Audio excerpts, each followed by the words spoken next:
Minister, is the government planning to increase EI premiums in the coming year? Well, it's happened again. Welcome back to Moose and Loose. My name's David. Today we got Nate Erskine-Smith once again taking a shot at Mark Carney. This time it's even worse than the budget video. He's taking full shot at his net zero agenda and saying, well, he's not living up to who Mark Carney is. He even quotes his own book back to him. We also have Carney going down to America, meeting with Donald Trump. This time it's for FIFA. They're trying to limit the expectations here because, well, Carney's not going to come back with a deal. Let's jump into this. Got this one here from Leslyn Lewis. It says a Canadian infrastructure bank spent only $4 million on actual projects last year, yet paid $38 million in salaries and almost $4 million in bonuses. Isn't that interesting? Meanwhile, they project $204 million in credit losses. It's almost $250 million tax dollars lost. Coming from the Taxpayers Federation here, Crown Corporations dish out $190 million in bonuses. Deplorable. I thought I'd just briefly show this one. So Ryan Garrettson posting this is Sudbury, Ontario. This is Canada now. Look at this. Just tents everywhere. People can't afford to live. This is deplorable. This never used to exist in Canada. And we got this one here. Major breaking. Quebec moves to ban halal kosher menus, prayer rooms, and face coverings in public institutions. Wow. I think it's time to make that nationwide. Next up, we got Carney meeting with Trump again. This is for FIFA because he can't seem to get a meeting with Trump in any other way. It says Carney to meet Trump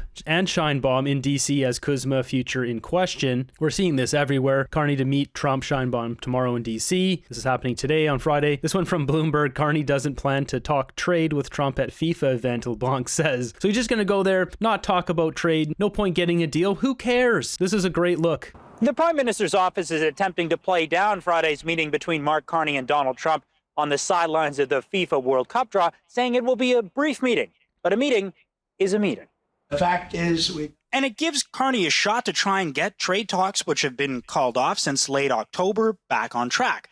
If things can get moving again, a deal with the U.S. could happen quickly, with both Carney and the U.S. ambassador to Canada saying an agreement on things like metals tariffs were really close before Trump ended things over the Ontario government's anti-tariff ad, something Carney apologized for the last time he saw Trump in South Korea. Now, getting talks started again likely won't come by asking nicely. The PM had to drop the digital services tax in the summer to get things moving again, and there could be a similar price to pay this time around. The maximum we can do with such a short time window tomorrow is to just not get on his bad side and maybe just get an indication of when we can start trade talks, but without really looking weak.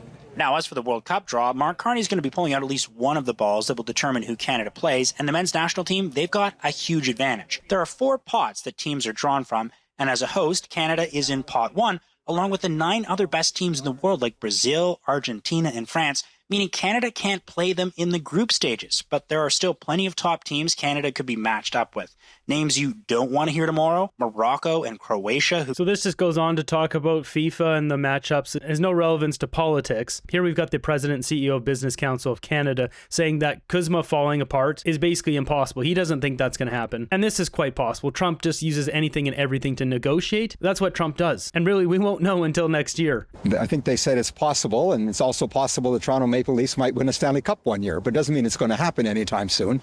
I think it's classic negotiation tactics, and I think we should be careful to separate all the noise from where things are actually going. The fact that I'm here along with colleagues from Canada, US, and Mexico speaking to the review and renewal of the USMCA in a process that's commenced by them, by the government, for over 270 days, tells me that they're very serious about the review and renewal, and they recognize the role it plays in their own economy and why it's in their own interest to ultimately let that happen. I mean, there's a lot of time between now and then, and like what happens if Trump goes and helps clean up Venezuela, gets rid of Maduro, new government comes in, they sign a big oil deal down there, America doesn't need as much of our oil. Are they able to get it cheaper from Venezuela than they're getting it from us? I mean, they're already getting it bottom barrel prices from us, but who knows? There's a lot of moving parts. Also got this one here from the Toronto Star. Choose your friends wisely. There are 13,000 good reasons why Canada should buy Sweden's Gripen fighter jet. No, we shouldn't. This is an inferior aircraft. Doesn't matter if they paint AI on the tail fin there. That doesn't help it. If we are to buy fighter jets, it should not be this. The F-35 is far superior. It's a Gen 5 aircraft that outdoes this in every way. So if the Toronto Star is pushing this, then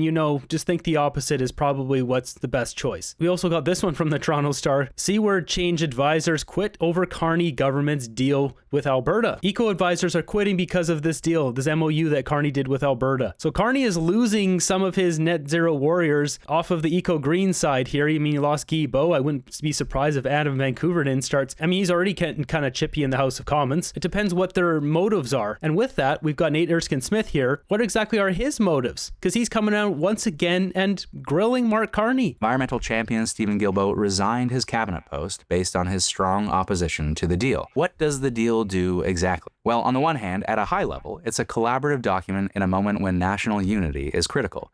It's an attempt by the feds to buy political peace with Alberta, to address a sense of Western alienation, to diversify our conventional energy exports from the US, and yes, to secure a less confrontational path to some climate action. But less action than one might have expected if we're being honest with ourselves. I mean, we gave up a lot, too much probably, for any short-term peace. It represents climate backsliding and a distraction from the ambition we need. Now, in fairness, let's start at the start.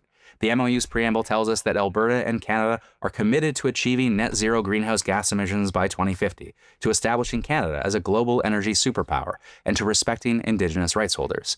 It then sets out a series of mostly laudable objectives. The main and obvious tension is the goal to increase production of Alberta oil and gas while simultaneously reaching carbon neutrality. Is it even possible? Well, in theory, maybe.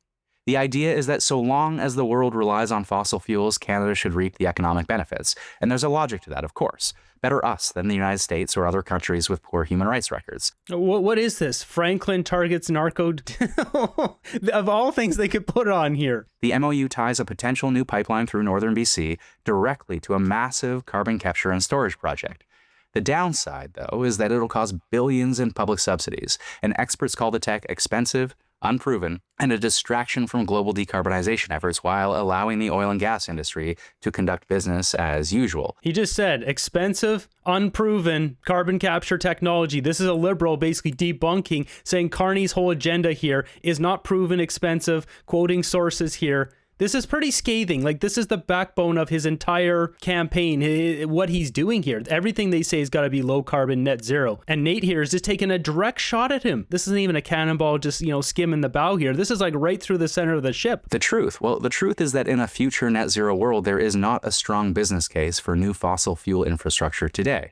The oil and gas sector is already our largest single source of emissions, and a significant expansion of production is likely only viable in a non-net zero world, which seems to be what the MOU is betting on because that's what it commits to, a significant expansion of oil production and export of at least 1 million barrels a day above the status quo of over 4 million barrels. So Nate thinks that this net zero world can't include oil. Mark Carney, I don't think, cares. I mean, look what Brookfield's invested in. They've got oil pipelines down in Brazil and the UAE. They're all about making money. Mark Carney's grift, the carbon credit system, all of that is what he's pushing towards. But Nate doesn't get this. He's not in the inner circle, so he doesn't understand, nor has he probably even thought about this, because he's an eco-warrior just like Adam Van Koeverden or Stephen Guilbeault. They think we can just put some solar panels around and it'll take care of business. If you run the math and numbers, it just doesn't work. Still, it's fair for the private sector to bet on that world. And the feds have said that there won't be public money for any new pipeline. That is the right answer. And we should ensure that it doesn't happen indirectly through loan guarantees. It's also fair for governments to approve weak private sector bets so long as the environment and Indigenous rights are protected and respected, which is where the proposal likely falls down here in the face of strong BC and Indigenous opposition. At the same time, while companies are free to bet on runaway climate change, it is incumbent on governments to take ambitious climate action seriously.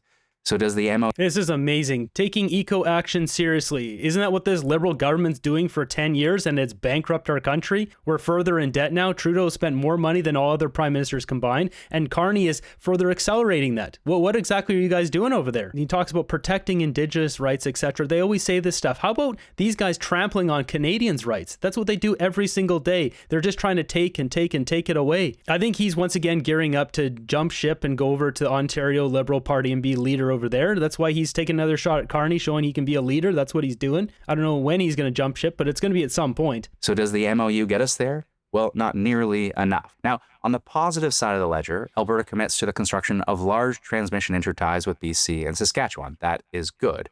Alberta also commits to an industrial carbon price of $130 per ton and methane rules in exchange for Canada doing away with the oil and gas emissions cap and giving Alberta a carve-out from national clean electricity regulations. The industrial carbon price of $130, though, is well below the $170 federal benchmark, and the methane regs, Well, they've been ready to implement for a year now with a view to slashing 75% of emissions by 2030. That timeline's now pushed back to 2035. The Canadian Climate Institute warned that the MOU could trigger a race to the bottom on climate policy, and the Pembina Institute called it a missed opportunity, opening the door to delayed climate action and investor uncertainty. Yeah, but a lot of these agencies get government money, produce studies that are favorable for whatever Mark Carney or whoever the prime minister at the time is, Trudeau, as they see fit. Carney's trying to toe the line here, pretend he's some sort of a centrist, when really this entire time, he's not a liberal. This is the Brookfield Party of Canada, and these liberals haven't figured it out yet. It is hard to understand where on the path to net zero all of this leaves us. After dropping the consumer carbon price, winding down greener homes, and pausing the EV mandate, there were already gaps in our plan that hadn't been made up. And now there are additional gaps to fill. So what's the plan? We can't manage what we don't measure. And yes, I understand that the instinct for someone who had a front row seat to Brexit is to work together, to get buy-in from provinces, to establish a grand bargain, as it were. Of course it is.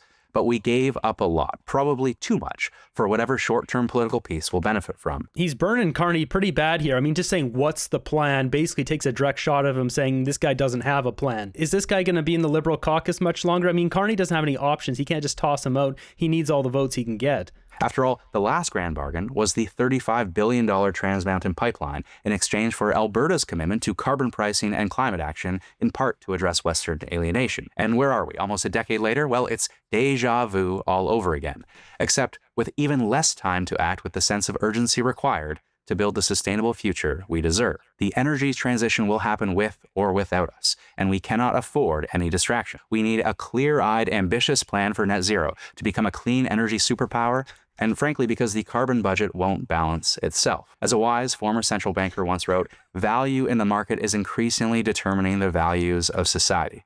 We are living in Oscar Wilde's aphorism, knowing the price of everything but the value of nothing, at incalculable costs to our society, to future generations, and to our planet. This is wild. He's quoting Mark Carney back to himself out of his own book. This is a slap in the face to Carney. Basically saying Carney is not net zero enough. Wow. This is the second time he's done this. There's got to be some sort of clapback for this. Take this from our platform in the spring. As we build the strongest economy in the G7, we cannot lose sight of the impact our choices will have on our children and grandchildren.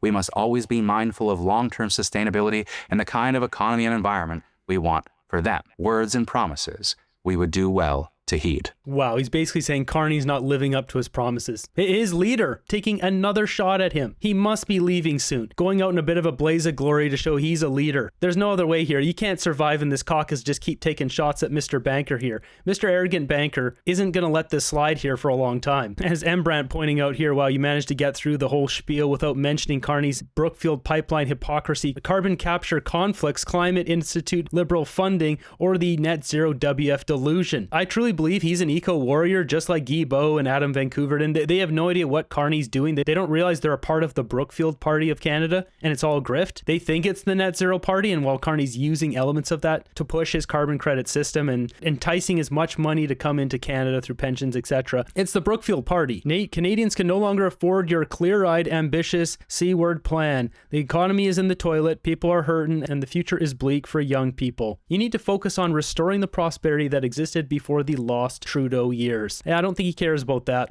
I'm curious to see if this gets any repercussions, because I think this is more of a scathing critique of Mark Carney than the budget video. Moving ahead, we've got this one from CTV Atlantic. It says, Nova Scotia approves 54 turbine wind project expected to generate $3.7 million annually. I'll believe it when I see it. These projects are almost always a disaster. There's a few places in America where they work. Out in the middle America where it's really windy, it's flat all over the place. Farmers can put these on their fields and it doesn't really affect their crops all that much. But putting them out in the ocean near pristine beaches, these wind turbines eventually break. They hit birds, break their wings. They don't generate that much power. Somebody replying with this nationwide alert issued after asbestos detected in Chinese-made wind turbines across the country. Yeah, that's great. Next up, we got this, what I thought was interesting. It says Quebec to use $1.8 billion meant for climate action to pay down the government debt. But there is some resilience. The estimated deficit will be less than expected, going from $13.6 billion to $12.4 billion.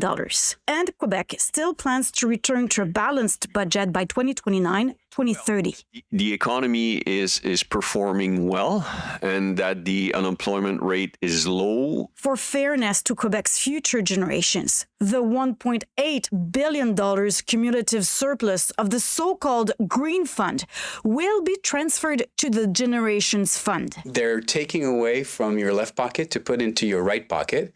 But at the end of the day, it helps the government in looking as if they're managing the debt level better. So finally, no gas tax reduction.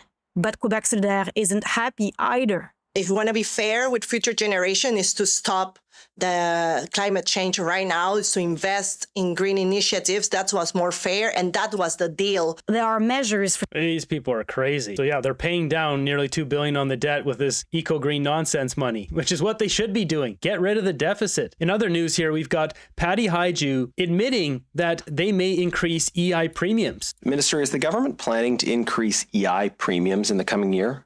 No, there's an annual process that the EI commissioners undergo, and so we'll have more to say. Yeah, it's ultimately the decision of government. I know there's a process by which recommendations are made. Are you saying no decision has been made yet, or are you saying the government will not increase EI premiums? Saying is that we will wait to hear what the commission says. Okay, so you're not prepared to rule out an EI premium increase? What I would say is the chief actuarian will advise the government, and we will listen to the experts and determine the next steps at that time. The government... That sounds like we're going to increase EI premiums, but we're going to make sure someone else tells us that we should do it first. That way we can blame them. Will make a political decision ultimately in response to whatever feedback they get. So it sounds like you're saying that you would be open to either possibility based on the advice you get. Is that correct? Commissioners set the rate, and we will have more to say in September when that happens. I would say that based on the situation, the economy, the challenges around employing people, that it would be a terrible time to increase EI premiums. Canadians getting hammered from all fronts here. Is open to hiking EI premiums. They did it already for 2026. They're going to keep hiking things until there's nothing left here.